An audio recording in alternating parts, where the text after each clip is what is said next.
Hello students. बेटा last time हमने Gauss law की एप्लीकेशंस को किया था, ठीक है, और हमारी गॉस लॉ की एप्लीकेशंस कंप्लीट हो गई। हमने किसके बारे में पढ़ लिया अब तक की? अगर हम बात करें तो मैंने आपको स्टैटिक चार्ज की वजह से फोर्स और स्टैटिक चार्ज की वजह से फील्ड दोनों बातें पढ़ा दी हैं, ठीक है।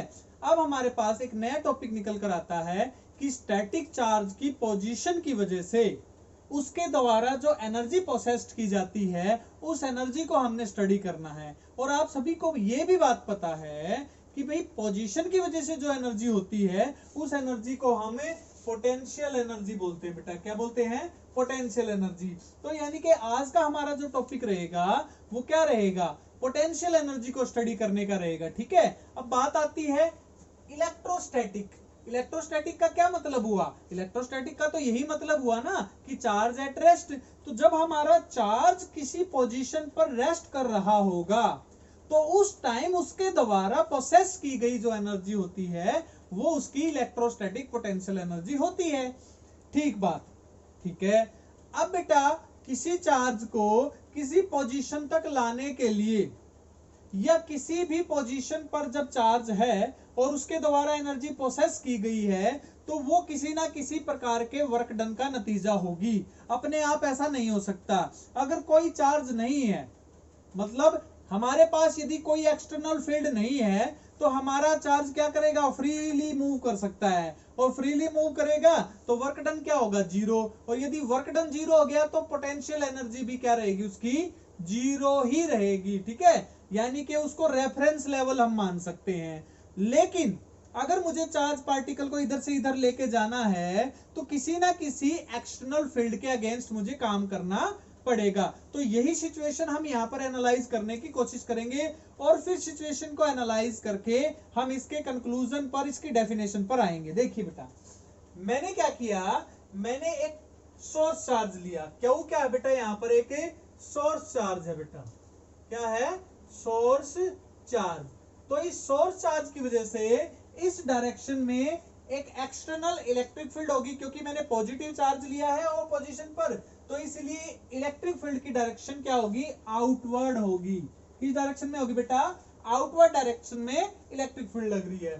तो बेटा जब इस चार्ज की इलेक्ट्रिक फील्ड में कोई दूसरा चार्ज अगर आएगा, ठीक है, मान लिया ये चार्ज आ गया बेटा। कौन सा चार्ज आ गया? Plus Q. तो ये जो प्लस क्यू चार्ज हुआ, ये प्लस क्यू हमारे पास एक टेस्ट चार्ज है। कैसा चार्ज है बेटा? Test charge. तो when this test charge is kept in the vicinity, vicinity मतलब सराउंडिंग के अंदर रखा जाएगा। किसकी? सोर्स चार्ज की। तो उसके ऊपर एक इलेक्ट्रिक फोर्स लगना स्वाभाविक है। ये हमने पढ़ लिया है कि जब भी कोई चार्ज दूसरे चार्ज के सराउंडिंग में रखा जाता है तो उसके ऊपर एक फोर्स लगता है। उस फोर्स का मान, उसकी वैल्यू क्या होती है? F E is equal to q into E. Definition of electric field से हमने ये पढ़ा था। तो इसका मतलब इलेक्ट्रोस्टैटिक फोर्स, ये क्या है बेटा आपका? Electrostatic force. तो इस क्यू चार्ज पर इलेक्ट्रोस्टैटिक फोर्स लगेगा। किसकी वजह से लगेगा? इस क्यू चार्ज की वजह से। ये बात आप पढ़ चुके हैं पहले ही, ठीक है भाई, ये बात समझ में आती है। तो यहां पर ये जो फोर्स है ये क्या करेगा? आपको पता है दोनों पॉजिटिव चार्ज हैं, तो ये जो इलेक्ट्रोस्टैटिक फोर्स है ये इस क्यू चार्ज को मूव करवाएगा, रिपेल करेगा, बाहर की तरफ भेजेगा, ठीक है। तो ये जो चार्ज है ये इसकी डायरेक्शन में, इलेक्ट्रिक फील्ड की डायरेक्शन में मूव करने का प्रयास करेगा। लेकिन मेरा पर्पस क्या है बेटा? मैं इस क्यू चार्ज को यहां से यहां पर लाना चाहता हूं, बी बिंदु पर लाना चाहता हूं। तो मुझे क्या करना चाहिए? तो मुझे एक्सटर्नल वर्क डन करना पड़ेगा। I have to apply some external force, और वो एक्सटर्नल फोर्स हमने मान लिया एफओ, ठीक है भाई। एफओ फोर्स मुझे लगाना पड़ेगा कंटिन्यूअसली यदि मैं इस चार्ज को यहां से यहां तक लाना चाहता हूं। अब मैं एक कंडीशन और मेंटेन करना चाहता हूं कि मेरा जो चार्ज है वो विदाउट एक्सीलरेशन मूव करना चाहिए, यानी कि चार्ज के अंदर एक्सीलरेशन नहीं होना चाहिए। अब ऐसी सिचुएशन कब आएगी? न्यूटन का फर्स्ट लॉ क्या कहता है कि भाई एक्सीलरेशन जीरो तभी हो सकता है जब सिस्टम पर लगने वाला नेट फोर्स क्या हो? जीरो हो। तो एक फोर्स ये लग रहा है, ये फोर्स इसको बाहर भेज रहा है, एक फोर्स हम ये लगा रहे हैं जो इसको अंदर लाने की कोशिश करेगा।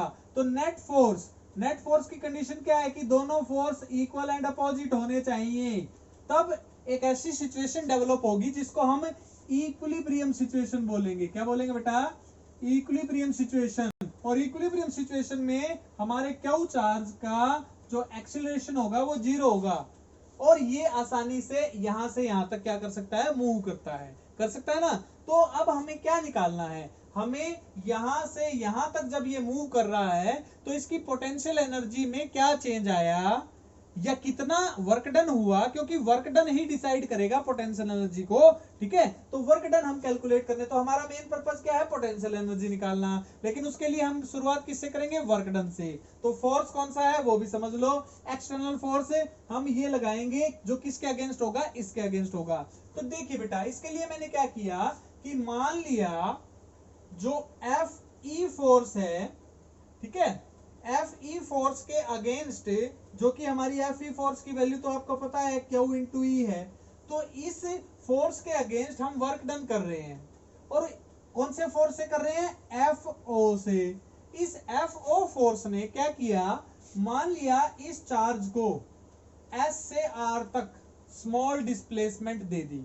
ठीक है, तो मैं अगर तुमसे पूछूं what will be the small amount of work done, भाई small amount of work done by कौन सा force? External force F naught, कितना आएगा? वो हम क्या लिखेंगे भाई? D W. और डी डब्ल्यू किसके बराबर आएगा? F dot D R. F dot D R, समझ में आ रही है बात? तो एफ डॉट डी आर हमारा ये आ गया, F note into D are हम यहाँ पे लिख सकते हैं। ये पिक्चर समझ में आ रही है? अब देखो डी आर क्या है, अगर इस तरफ लेके आ रहे हैं तो दोनों की डायरेक्शन क्या हो जाएगी बेटा? सेम हो जाएगी। लेकिन ये जो एफ नॉट फोर्स है ये किसके अगेंस्ट लग रहा है? इलेक्ट्रोस्टैटिक फोर्स के, यानी कि we are doing some work against the electrostatic force. ठीक है, तो amount of work done against the electrostatic force क्या लिखा जाएगा? यही डी डब्ल्यू क्या लिखा जाएगा? Minus F E into D R. ठीक है, क्लियर होगी बात?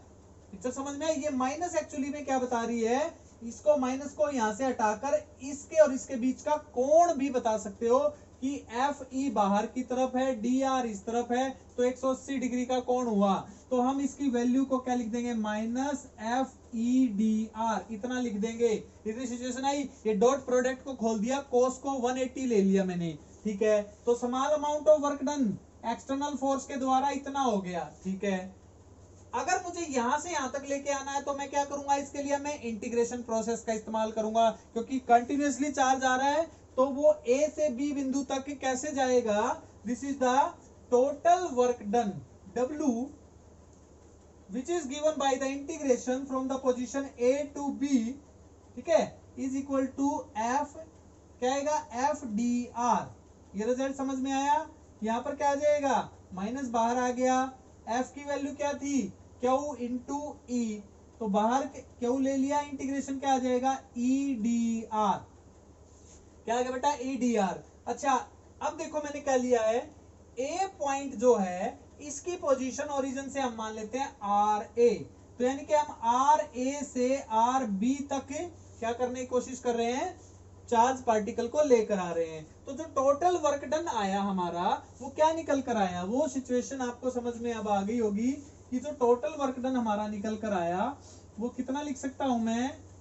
यहां पर W from A to B is equal to minus q, ठीक है, integration R A R B E D R. ये रिजल्ट आ गया। ई डी आर ये क्या है एक्चुअली में? ये रिजल्ट जो है वो क्या बता रहा है? Line integral. क्या बता रहा है बेटा? Line integral of electric field. जब कोई भी वेक्टर डी आर के साथ डॉट प्रोडक्ट में हो और उसका इंटीग्रेशन ले रखा हो तो वो लाइन इंटीग्रल बोला जाता है। ठीक है, यहाँ पे एस होता तो वो सरफेस इंटीग्रल हो जाता। तो यहाँ पर क्या निकल के आया? हमें ये पता चला कि जो अमाउंट ऑफ वर्क डन है वो एक्चुअली में line integral of electric field के बराबर होता है। ठीक है, तो amount of work done from A to B to bring a charge q. इस क्यू चार्ज को अगर मैं क्यू से भाग कर दूं तो क्या आ जाएगा, अमाउंट ऑफ, इस डेफिनेशन को ध्यान से समझो बेटा, ये डेफिनेशन, ये टर्म क्या बता रही है अब तुम्हें, ये टर्म बता रही है अमाउंट ऑफ वर्क डन, ठीक है, in bringing a test charge, in bringing a test charge q. इस टेस्ट चार्ज क्यू को from A to B, A से बी तक लाने में जो अमाउंट ऑफ वर्क डन किया गया, इस टेस्ट चार्ज को इज स्टोर्ड, वो स्टोर हो जाएगा बेटा in terms of change in potential energy. किसके बराबर स्टोर हो जाएगा भाई, पोटेंशियल एनर्जी के चेंज में स्टोर हो जाएगा। तो ये जो टर्म है बेटा, इसको आप क्या लिख सकते हैं, U A minus U B is equal to U A minus U B. Clear होगी बात, इक्वल टू क्या आ गया, q into E dot D R.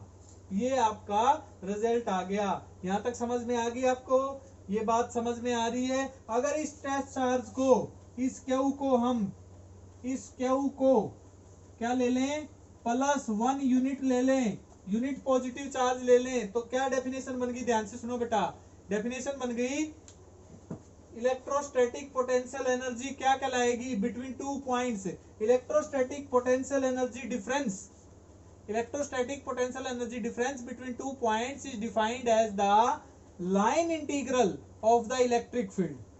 ठीक है, line integral of electric field between these two points. एक तो ये डेफिनेशन बन गई। दूसरी डेफिनेशन यहां से बनेगी कि पोटेंशियल एनर्जी किसके बराबर आ जाएगी, between two points is equal to the amount of work done in bringing a test charge from one point to another point against the force. कौन सा, इलेक्ट्रोस्टैटिक फोर्स। तो इलेक्ट्रोस्टैटिक फोर्स के against charge को एक बिंदु से दूसरे बिंदु तक ले जाने में जो भी वर्क डन हुआ वो किस में स्टोर हो जाएगा, पोटेंशियल एनर्जी डिफरेंस में स्टोर हो जाएगा। इतनी बात आपको समझ में आती है, ठीक है भाई। यहां तक हमारे पल्ले में सारी बातें आ गई। अब देखो हमारे पास एक रिजल्ट बन गया बेटा, उस रिजल्ट को हम कंटिन्यू करेंगे कि U A minus U B, ध्यान से सुनना बेटा, देखो क्या आ रहा है, क्या आ गया, W A B is equal to Q E dot D R. यहां तक हमने पढ़ लिया था और आर ए से आर बी तक हम लेके जा रहे हैं। ठीक है, क्लियर हो गई पिक्चर। ठीक है, अगर बेटा मैं इस ए पॉइंट को इंफिनिटी पर ले लूं, ध्यान से सुनना, if the A point is situated at the infinity, यदि ए पॉइंट इंफिनिटी पर है तो ये क्या बच गया, सिर्फ बी पॉइंट की पोटेंशियल बच गई ना। तो हमारे पास क्या लिखी जाएगी, देखो ध्यान से क्या बन गई definition, if A is at infinity then we can define the potential energy at any point. ये टर्म क्या बताएगी अब आपको, potential, electrostatic potential energy at point B. तो बेटा बी पॉइंट पर, एक बिंदु पर, अब डिफरेंस की बात नहीं कर रहा हूं मैं, इस बी पॉइंट की इस बिंदु पर जो पोटेंशियल एनर्जी होगी चार्ज, इस चार्ज के अंदर, तो वो कैसे डिफाइन होगी, it is defined as the, देखो ध्यान से, ये कैसे डेफिनेशन आ जाएगी, it is defined as the W A B. तो potential energy at any point, potential energy at any point is defined as the amount of work done in bringing a test charge from infinity to that point। किसी test charge को infinite distance से किसी बिंदु तक लाने में जो कार्य किया गया है वो उस बिंदु की पोटेंशियल एनर्जी में स्टोर हो जाएगा। बात समझ में आ गई। तो ये यहाँ पर समझ में आ रहा है। और ये किसके बराबर हो जाएगा, ये हो जाएगा Q into E dot D are, line integral of electric field के रूप में हम इसको कैलकुलेट कर सकते हैं। यहां तक सबको समझ में आ गया।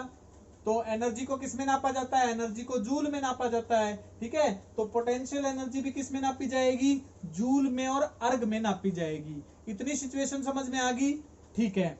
अब आपको थोड़ा सा मॉडिफिकेशन और करना है, यही टॉपिक चल रहा है, इसमें थोड़ा सा मॉडिफिकेशन क्या करना बेटा, आपके पास पोटेंशियल एनर्जी आ गई है। अब हमें इलेक्ट्रोस्टैटिक पोटेंशियल एनर्जी की बजाय पोटेंशियल की बात करनी है कि इलेक्ट्रोस्टैटिक पोटेंशियल क्या होती है, एनर्जी में और पोटेंशियल में क्या डिफरेंस है, ठीक है। आपके पास क्या आ गई थी, ध्यान से सुनना, आपके पास आ गई थी किसी बिंदु की पोटेंशियल एनर्जी जो कि वर्क डन के बराबर होती है। अगर हम इस पोटेंशियल को इंफिनिटी से तो अगर हम इस पोटेंशियल एनर्जी को उस टेस्ट चार्ज के मैग्नीट्यूड से डिवाइड कर दें, जो रिजल्ट बनेगा क्यू बाई क्यू, सिर्फ क्या रह गया, line integral of electric field.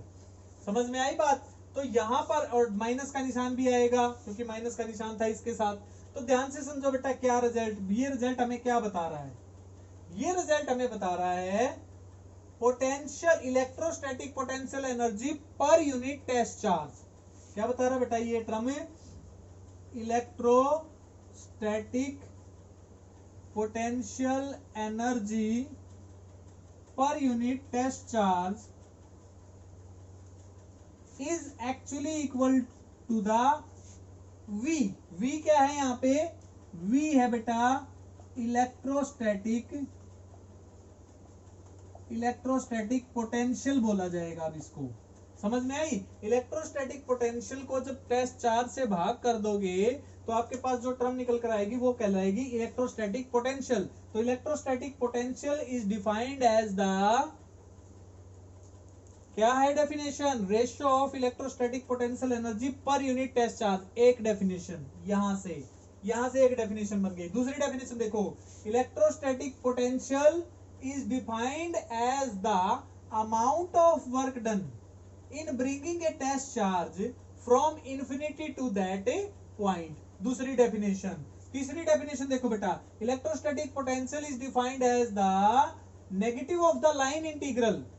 Negative नहीं बोलोगे तो कैसे बोलोगे, is defined as the line integral of electric field, ठीक है, line integral of electric field against the force of electrostatics, ठीक है। इलेक्ट्रोस्टैटिक फोर्स के अगेंस्ट लेना, वो माइनस वहां पर आ जाएगा, ठीक है। ये बात आपको समझ में आनी चाहिए। तो दूसरी डेफिनेशन ये निकल कर आई। और पोटेंशियल को किस में नापते हैं बेटा, वोल्ट में नापते हैं। किस में नापते हैं, वोल्ट में। तो क्लियर होगी बात। तो किसी भी पॉइंट पर, मान लिया बी पॉइंट पर पोटेंशियल लिखनी है तो क्या लिखोगे, बी पॉइंट की potential energy divided by test charge. अगर ये यूनिट चार्ज है तो यहाँ पे 1 आ जाएगा, फिर ये दोनों बराबर हो जाएंगे। तो हमारे पास एक डेफिनेशन और बनती है, U B potential energy at any point is equal to the product of, देख लो बेटा ध्यान से, कि किसी बिंदु पर पोटेंशियल एनर्जी कैसे निकलेगी, it is equal to the product of test charge and the electrostatic potential. Electrostatic potential और टेस्ट चार्ज का जो प्रोडक्ट आएगा वो पोटेंशियल एनर्जी के बराबर होता है। क्लियर होगी बात। तो एनर्जी की यूनिट देखो, एनर्जी की यूनिट होती है जूल, नापते हैं ना जूल में। तो जूल एक्चुअली में किसके बराबर हो गया, कूलाम वोल्ट। किसके बराबर हो गया बेटा, कूलाम वोल्ट के बराबर हो गया। या हम यहां से एक डेफिनेशन और बनाएं कि वोल्ट की डेफिनेशन क्या आ जाएगी, वोल्ट बराबर है जूल पर कूलाम। क्लियर होगी बात।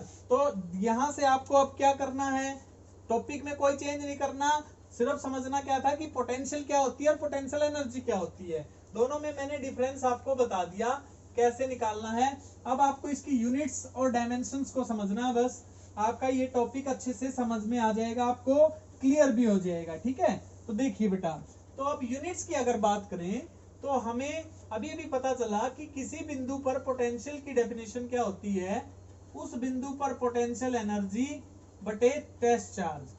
इसको नापते हैं हम जूल में। अगर हम इसको जूल में नापें और इसको कूलाम में नापें तो हमारे पास ये जो टर्म आएगी ये वोल्ट में नापी जाएगी। इसमें आएगी बेटा वोल्ट में। तो आप डेफिनेशन बनाइए, 1 वोल्ट क्या होता है? कोई मुझे बता सकता है कि 1 वोल्ट यहां से क्या बता रहा है? 1 volt is equal to 1 volt is the amount of electrostatic potential. It is defined as the electrostatic potential which is equal to the amount of work done. कितना? 1 जूल। ठीक है, in bringing a charge of 1 coulomb from infinity to that point।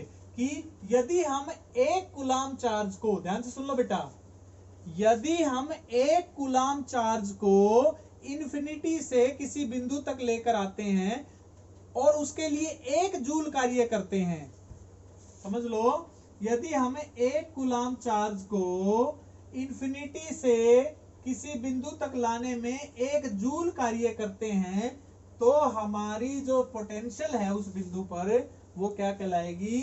1 volt कहलाएगी। क्या कहलाएगी बेटा? 1 volt. ये तो थी SI यूनिट। उसके बाद होती है, उसके बाद क्या आएगी बेटा? 1 स्टेट वोल्ट। 1 state volt. ठीक है, ये CGS यूनिट है। कौन सी यूनिट है? CGS यूनिट है। CGS यूनिट क्या होती है? 1 अर्ग डिवाइडेड बाय 1 स्टेट कूलाम। क्या कहा है? अब देखो क्या कर रहा है ये। इस डेफिनेशन में क्या बन गया? यदि हम 1 स्टेट कूलाम चार्ज को इंफिनिटी से किसी बिंदु तक लाने में 1 अर्ग कार्य करते हैं तो हमारी जो पोटेंशियल है उस बिंदु की वो क्या आएगी? 1 स्टेट वोल्ट। ठीक है, तो अब हमारे पास डेफिनेशन में दोनों में क्या अंतर आएगा? देखिए, 1 स्टेट वोल्ट, दोनों यूनिट्स में क्या डिफरेंस है? 1 अर्ग। क्लियर हो गया? ठीक है, 1 अर्ग में कितने जूल होते हैं? चलो यहां से ऐसे बना लेते हैं, ऊपर से बना लेंगे। 1 वोल्ट की डेफिनेशन, 1 वोल्ट 1 जूल। 1 जूल में कितने अर्ग होते हैं? 10⁻7 अर्ग। ये तो जूल को अर्ग में बदल दिया हमने। बटे कूलाम में, स्टेट कूलाम कितने होते हैं? 3 × 10⁻, कितने? 9। ठीक है, ये क्या हो गया? कूलाम हो गया। तो आंसर क्या बन गया यहाँ पे? 1 कूलाम में स्टेट कूलाम होते हैं, सॉरी स्टेट कूलाम, ये हो गया। तो आंसर क्या बन गया बेटा?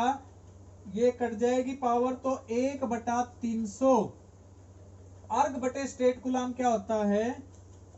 State volt. तो बेटा 1 वोल्ट 1/300 स्टेट वोल्ट के इक्वल होती है। ये आपको समझ में आ गया?